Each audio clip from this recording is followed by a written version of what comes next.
I thought at that time I didn't think it was unusual, but in retrospect, I think it's pretty unusual considering what had gone on in the previous decade, and that we would get into Huntsville and the people welcomed us with open arms.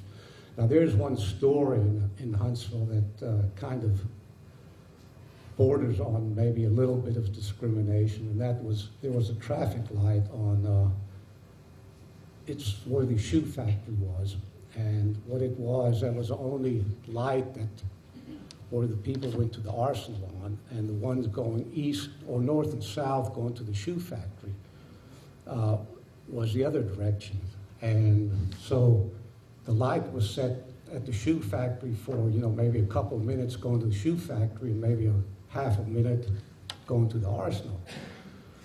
So the team went to the city fathers and said, hey, look, you guys need to do something about this. We're having a regular traffic jam here at this intersection. Could you kind of, open up the light a little longer for the arsenal traffic?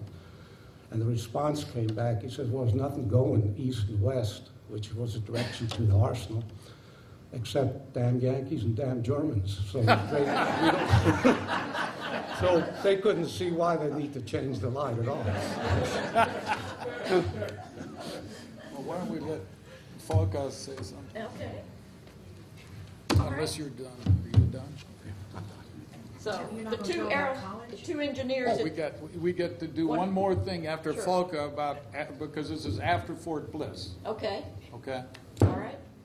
please. Volker too was fairly young in Fort Bliss, but I think you do have some stories to tell about Yeah, Mr. I'm the youngest of this bunch, okay, by 2 years. But as a result, when Heidi asked me to do this, my first thought was, okay, that's between the age of 4 and 8. And I remember about 5 minutes worth of that.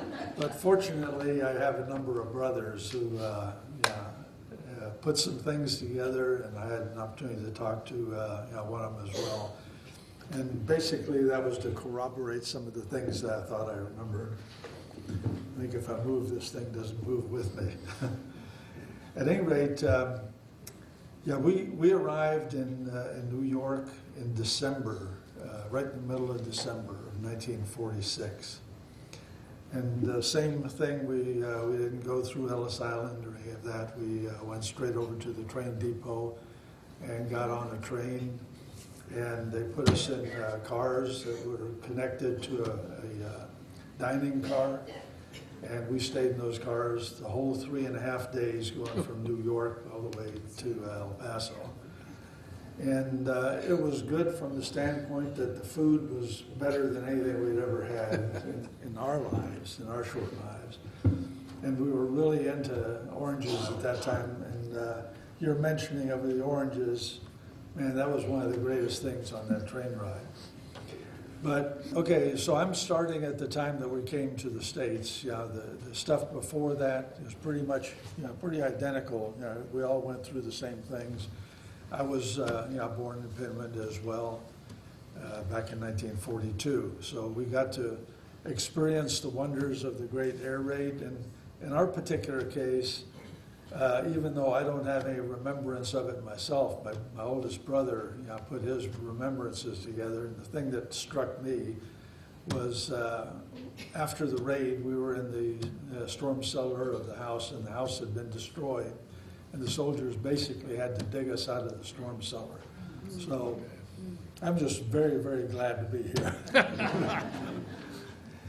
At any rate, there were a couple of things on the train ride, that were kind of significant for us. It was announced that we were going to be crossing the Mississippi River, and wow, we'd never seen a river that big in Germany anywhere. That was very impressive. And then not too long after that, they told us we were going to go into Texas. And of course, again, let me back up a little bit. The 4 boys, my youngest brother was very young, okay, but the 3 of us were cognizant of kind of what was going on. And we'd heard all the stories about Texas and cowboys and Indians and all this. Man, we were glued to the window, looking for cowboys and Indians.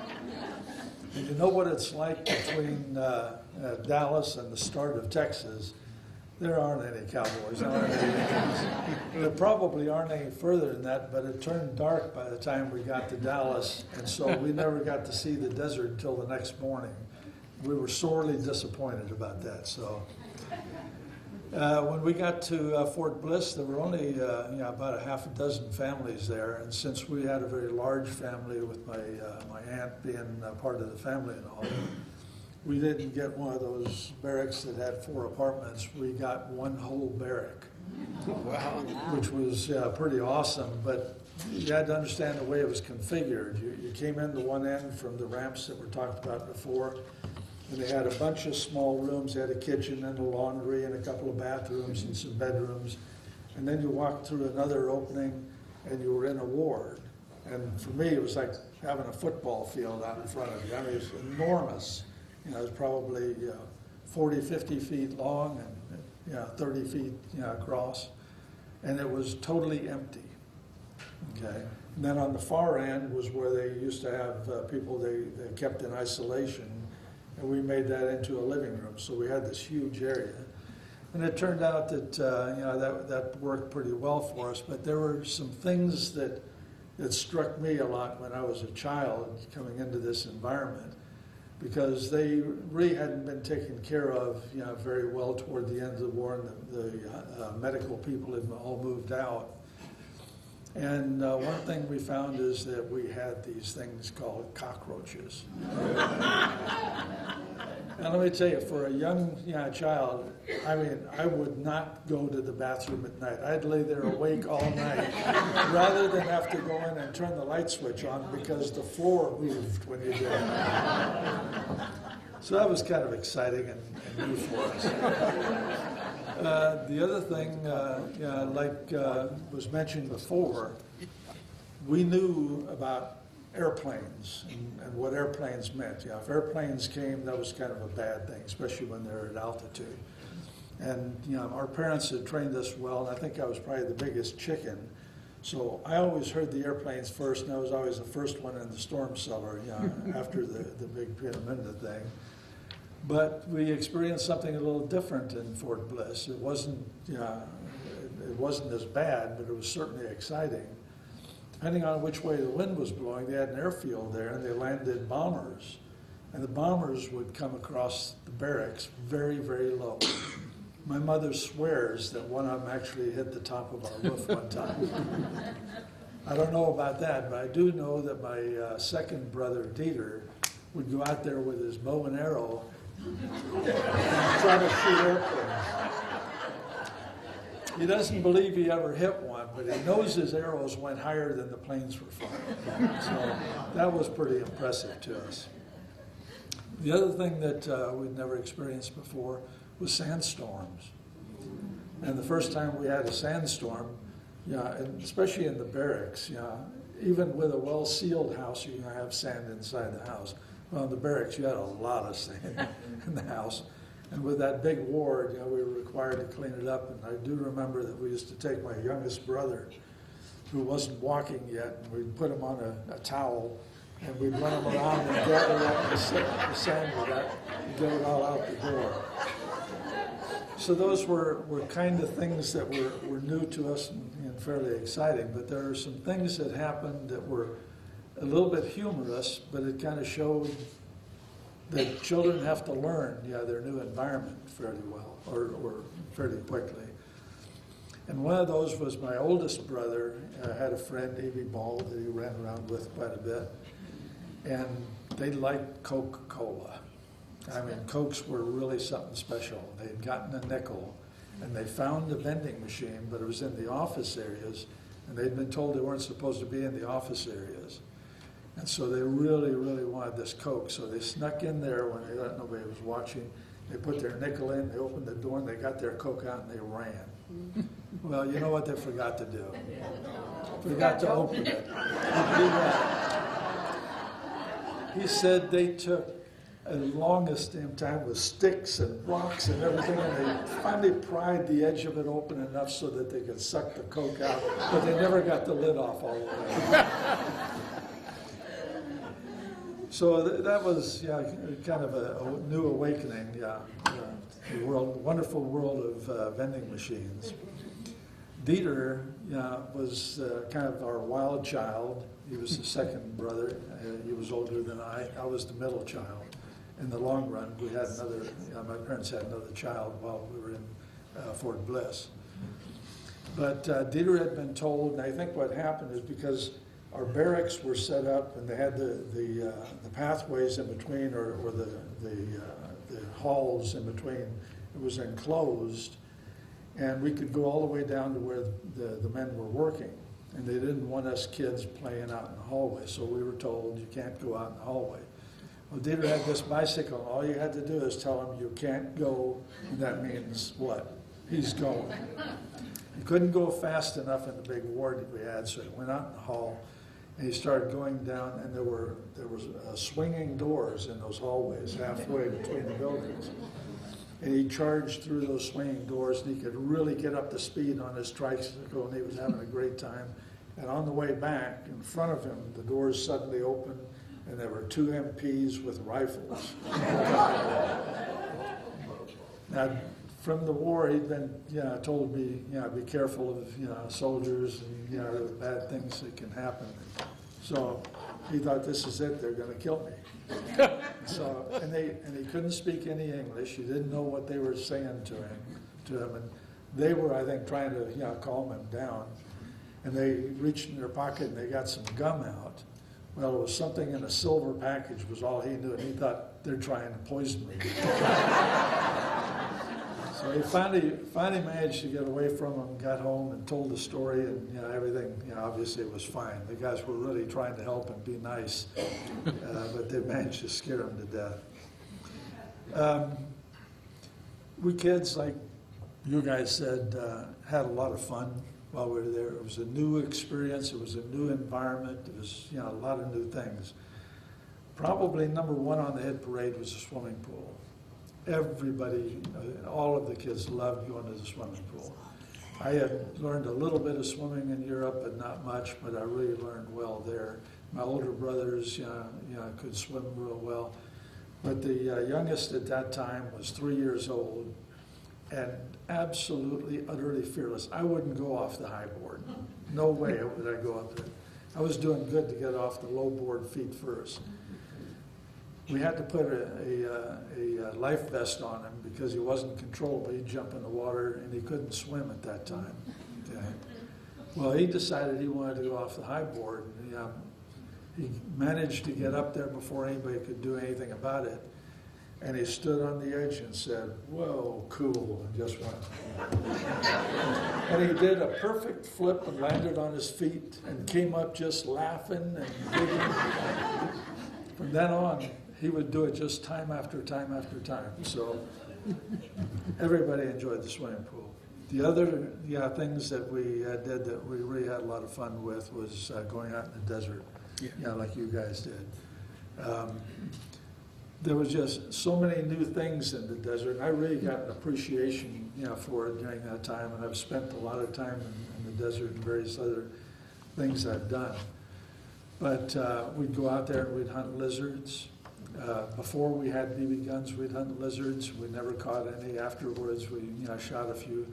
My brother claims that they found a Gila monster once, and they shot him with BB guns, and they just bounced off. Those things are so tough.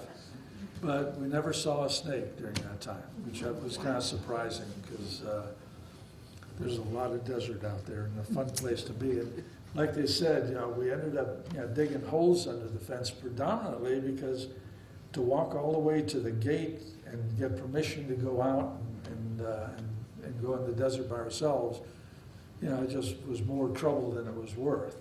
And so we dug these holes underneath. My brother did get caught underneath one day, which wasn't good. My friend and I got caught out there in a sandstorm once. And all we knew was to head for the fence, where we thought the fence was, because once we got to the fence, we could go along the fence. But it was amazing that you couldn't see 10 feet when that sandstorm was going on. It was pretty awesome. And then, let me talk a little bit about school.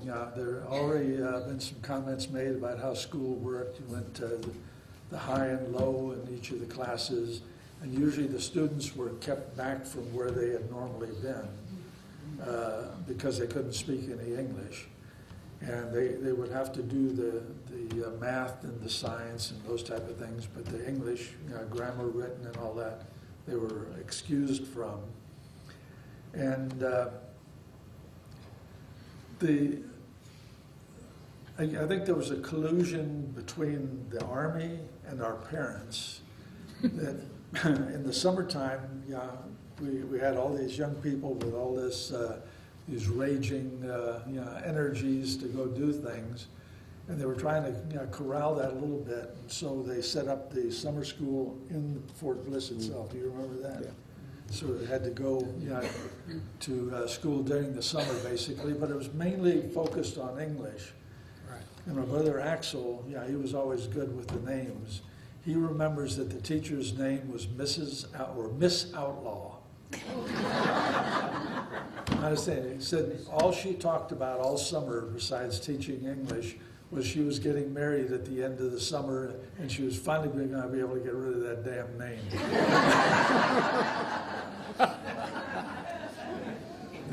The other thing that was interesting in school, and this happened primarily to Axel, and I took that out of his memoirs, is when we were in Germany, paper was scarce, and when you went to school, if you had problems to solve and so on, you used as little paper as possible. So in El Paso, Axel would fill out his problems, and they'd be right up in the top corner of the sheet. And the teacher finally told him, says, "You don't need to do that. If you need an extra sheet, write things as big as you want." And that was kind of a culture change, for us, because we didn't have to be frugal anymore the way we had been before. Interesting. And in terms of acceptance in the school system, it turned out it was really different between Axel and Dieter and myself. We were all 3 years apart, and of those three, I was the youngest. When Axel went to school, the teacher knew him, they expected them, and I think all the students had been talked to ahead of time that they were going to have Germans in the classroom with them, and that they should be tolerant and so on. For my oldest brother, it was just a marvelously good experience, well accepted by the Americans, which was pretty dramatic during those days because it was very shortly after the war. And then Dieter came along, and Dieter's not as good a diplomat as Axel by any stretch. And Dieter would get in trouble with somebody just because he'd argue the sky was green and wasn't blue, strange things like that. And so he'd get into a lot of fights. And he finally decided that the way to avoid that problem was he would ask to go to the bathroom about 15 minutes before the school day was over. And then instead of going to the bathroom, he'd start walking back to Fort Bliss and have to avoid the bus and all the rigmarole that went with it. And when I came along, most of that was forgotten. And we were just all kids, and I'd learned a bunch of English before I started school. And as a result, things were relatively easy for me. The only thing that made them a little bit hard, turned out I was kind of the youngest, shortest guy in my class. I mean, I was an easy target. Nowadays they have bullies. Well, pretty near everybody was a bully if they wanted to be with me because they could probably win the fight. And I told somebody one time, said I loved going back home on the bus with the MP because nobody bothered you on the bus with the MP. And I could lay down on the back seat and my nose would quit bleeding long before I got home. I left. So bottom line is, school and being in the new country was a really positive experience for all of us, I believe. And certainly, to begin with, having really good food and lots of it and the availability made a huge difference. Then in 1948, my dad ended up having to borrow a little bit of money, but he bought his first car, bought a 40 Chrysler. And that basically opened the door for us for all of New Mexico and parts of Carlsbad area. Texas, because we frequently got to go out camping. The very first time we went, though, we had MPs kind of shadow us for the camping. And it was, again, what was mentioned before. It was as much protection for us as to make sure we didn't run away or whatever they might have thought that way. But it only happened the one time. I bet the guys that were watching us got awfully bored. But as kids, we really loved doing the camping. My dad had also bought a used 8-man tent, and he cut the big beam that went down the center of it. He cut it in 3 pieces, and then made fittings so you could put it together again. That way, that long beam would fit inside the trunk, and so we could go off and camp. And a lot of the German families, went to the same places Right. you mentioned, Cloud Ruidoso, Croft. Elephant Butte, and Carlsbad Caverns, and White Sands. Ruidoso, Red River Valley, Yeah, right. Albuquerque, a Yeah. lot of places. Wonderful places, New Mexico, wonderful places to visit, So it was a really, really positive experience. One trip we made with the family up to White Sands, and it happened to be during a time when they actually had a V2 launch.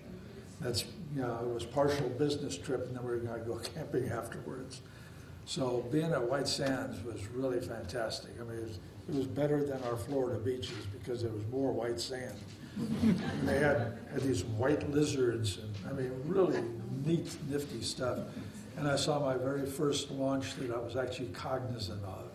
And I think it kind of made a difference to me because I ended up going into the same business. And then, like you, we were taken down to Juarez. We're probably on the same bus together, I imagine.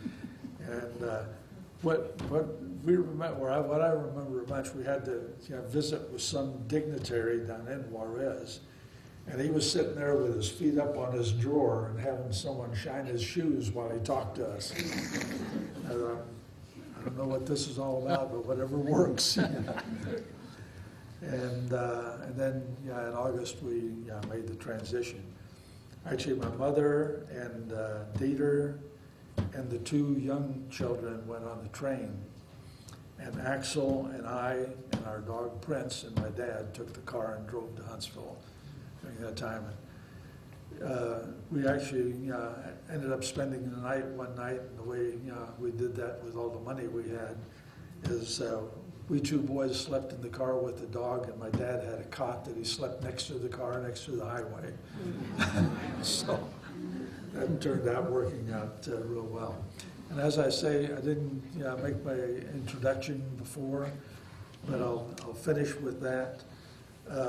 Like I say, the trip to White Sands, I think, made a difference to me in terms of where I ended up with my career. Because we moved out to San Diego, and then moved up to Los Angeles, and I went to the University of Southern California. Actually, I went to high school in San Diego, and I consider that my hometown, because those were great days in San Diego.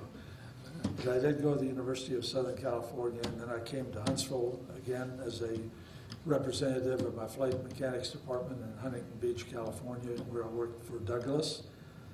And I came in '69 and left in '72, and then in '77 I came back and stayed. My career was with first the Douglas Company, and then McDonnell bought us, so it became McDonnell Douglas, and then Boeing bought us, so it became Boeing. And 42 years later, I retired, and I'm enjoying the hell out of retirement.